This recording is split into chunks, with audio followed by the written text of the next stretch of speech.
justifica este processo todo? Eu não dizia que só, não é? E também não digo que justifica. Pode, em parte, explicar, não é? Nos outros casos, por exemplo, nas manifestações ocorridas em França, o objetivo não era assaltar, por exemplo, lojas para comprar, para tirar frango, não é? Muitas vezes lá aconteciam que as pessoas queimavam carros, não é? Batiam montas, etc. Havia associado uma lógica de destruição como forma de mensagem política, criar uma espécie de caos, não é? Como uma forma de mensagem política e de reivindicação, não é? E aquilo, o enfrentamento da polícia. Há várias tipologias de protesto, isso é estudado em várias ciências, também em sociologia e não só. E o mesmo se diz nos Estados Unidos, não é? Por exemplo, quando foi da morte de um afro-americano pela polícia, houve manifestações em várias cidades dos Estados Unidos, em vários estados, e de facto houve também destruição de bens, não é? Mas, não, pelo menos pelas imagens, não me lembro que as pessoas. É claro que houve situações em que assaltaram-se lojas que vendem produtos caros, como perfumarias, etc., e telefones, um pouco isso. Mas, por exemplo, não me lembro de ter assaltado lojas para tirar pão ou para tirar frango, ok? Comida. Não é? Como é o nosso caso. Então, a gente pode comparar em termos de que, de facto, pode haver uma associação entre o tipo de violência que é cometido e a situação precária, económica, social, em que as pessoas estão. Na África do Sul, de facto, houve violência, mas, curiosamente, também, nas zonas mais deprimidas, não é, com maior pobreza, e que há muitas zonas com muita pobreza na África do Sul, foi onde se viu mais isso, não é? Esses assaltos a lojas, etc.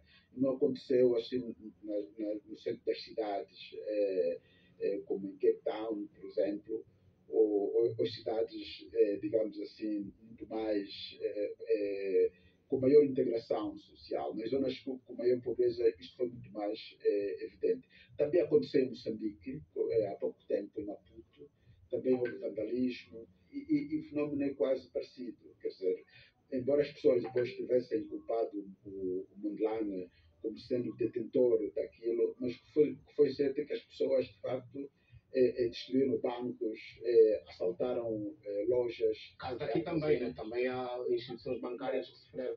Exatamente. Mas, voltando à sua pergunta, de facto, o que eu acho é que esta situação é para refletirmos.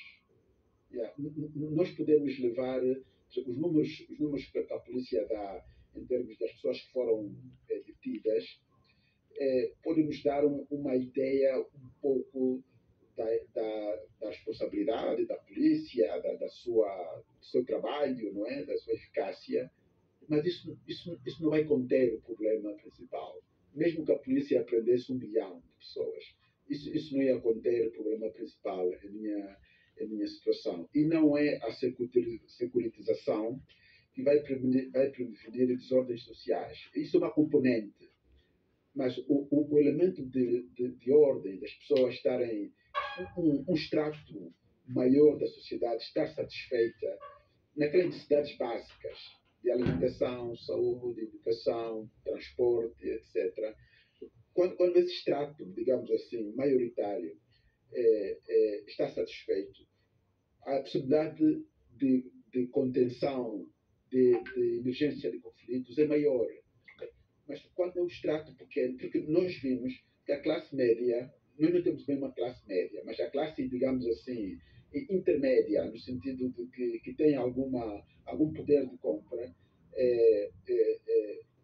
diminui muito, em decorrência também da própria desvalorização da moeda, do aumento dos preços da cesta básica, como dizia o Daniel, e tudo isso aumentou um grupo muito grande da sociedade que vive de uma forma precária. E hoje em dia, mesmo pessoas que ganham 300 mil kwanzas ou 400 mil kwanzas têm muita dificuldade em chegar ao final do mês porque os gastos em educação, os gastos em saúde, o gasto em transporte, o gasto em alimentação é muito difícil. Então, tudo isso cria potenciais de conflitos. A minha direção enquanto sociólogo, eu já disse isso muitas vezes, é que como é que não houve mais conflitos, quer dizer, como é que não surgiram até agora, quer dizer, o grau de insatisfação é tal, e eu fico a estudar por que não houve. A minha ideia sempre é porque deve haver algum mecanismo de contenção de conflito que ainda funciona.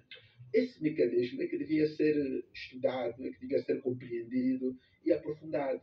Okay? Porque, de facto, a insatisfação é muito grande, porque isto não é uma coisa de partidos, não é uma coisa de MPLA, da UNITA. Isto é uma coisa, é claro que o governo é o maior responsável, porque é que dirige, digamos assim, o Estado. Mas isto é uma questão de como é que nós concebemos o nosso sistema político, social e econômico, que produz uma grande parte da sociedade insatisfeita.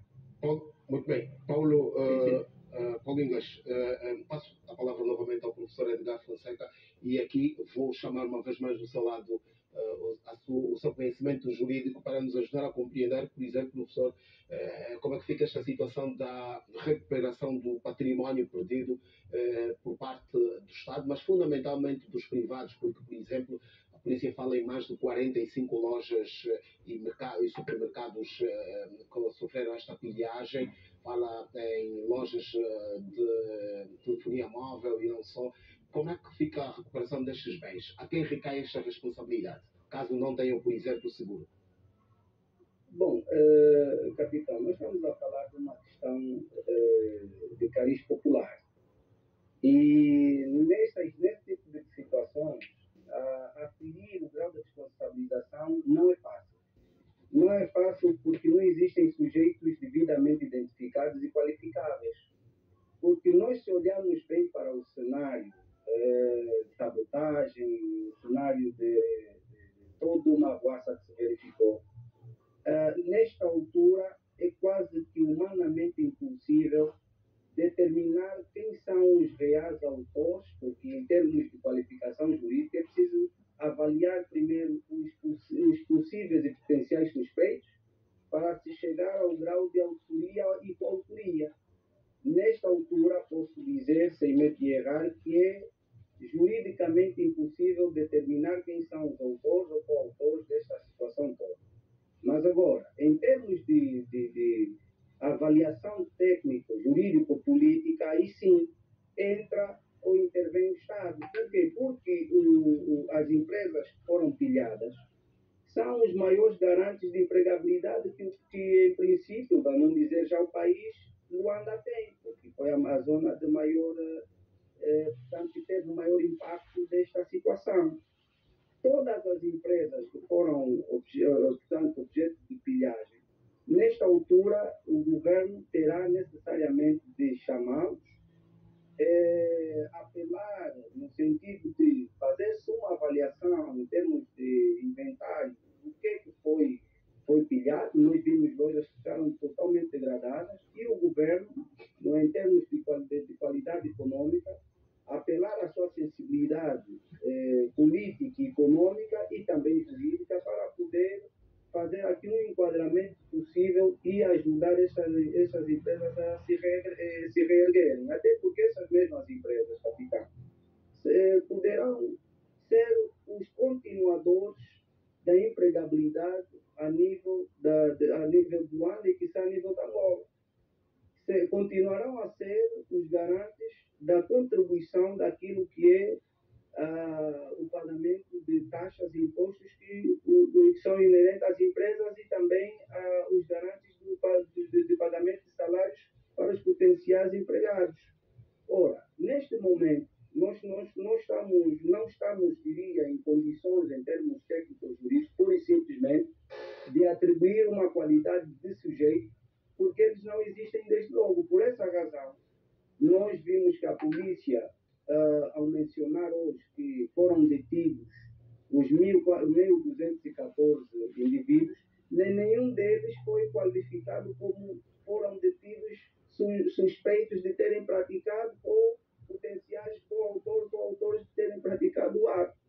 Ora, o que fica aqui já sempre, capitão, diante desta situação toda, a população, se nós olharmos em termos de posicionamento, não esteve bem, mas também não esteve mal. Aqui vamos dizer 50-50. Não esteve bem pelas situações todas que nós já vimos. O ato de vandalismo não compensa.